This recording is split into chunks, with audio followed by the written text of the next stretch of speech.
In the morning on July 25, 1944, the ground started shaking near the French village of Saint-Lô. German General Fritz Bayerlein, who commanded an elite panzer division, looked up from his command post when he heard a sound he had never heard before coming across the Normandy hedgerows.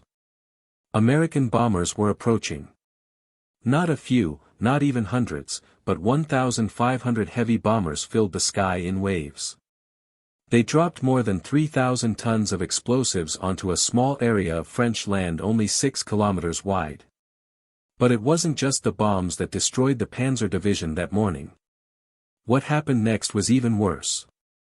As the last aircraft droned away, over 1,100 American artillery pieces opened fire simultaneously. 140,000 shells screamed down onto German positions in a coordinated barrage that seemed to have no beginning, no pause, and no end. The earth itself seemed to liquefy. Bayerlein would later tell his American interrogators that the landscape had become a moonscape with bomb craters touching rim to rim. His signal communications were cut. No command was possible. Several of his men went mad and rushed around in the open until they were cut down by splinters. Over 70% of his soldiers were either dead, wounded, crazed, or numb. When a staff officer arrived with orders from Field Marshal von Kluge, demanding that the line be held, Bayerlein gave a reply that would echo through military history. "Out in front, everyone is holding out," he said. "Everyone, my grenadiers and my engineers and my tank crews, they are all holding their ground. Not a single man is leaving his post.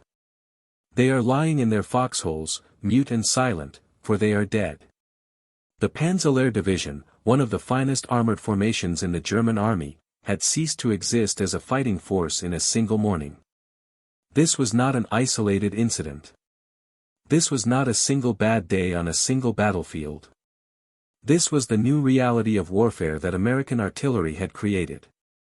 German generals interrogated after the war in detailed debriefings for the United States Army Historical Division would consistently identify American artillery as the arm they feared most.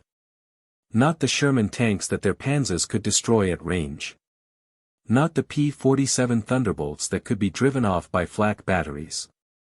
The artillery, the relentless, mathematically precise, impossibly coordinated artillery that seemed to arrive from nowhere without warning in volumes that defied comprehension.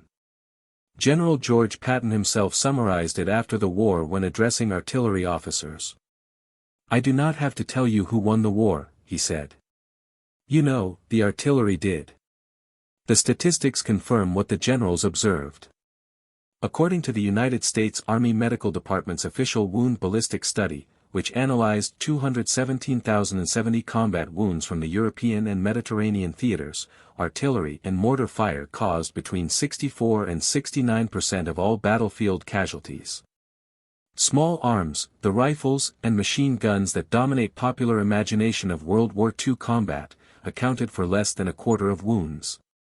Among 352 abdominal injuries studied in detail, 69.6% were caused by high explosive fragments from shells and bombs. The weapon that killed and maimed more soldiers than any other was the artillery shell. But the question that puzzled German commanders throughout the war was not whether American artillery was effective. It was how the Americans had made it so impossibly fast, so devastatingly coordinated. German artillery officers knew their craft. They had trained for years in gunnery and tactics. Their equipment was sound, their crews experienced. Yet, when they faced American forces, they encountered something entirely different.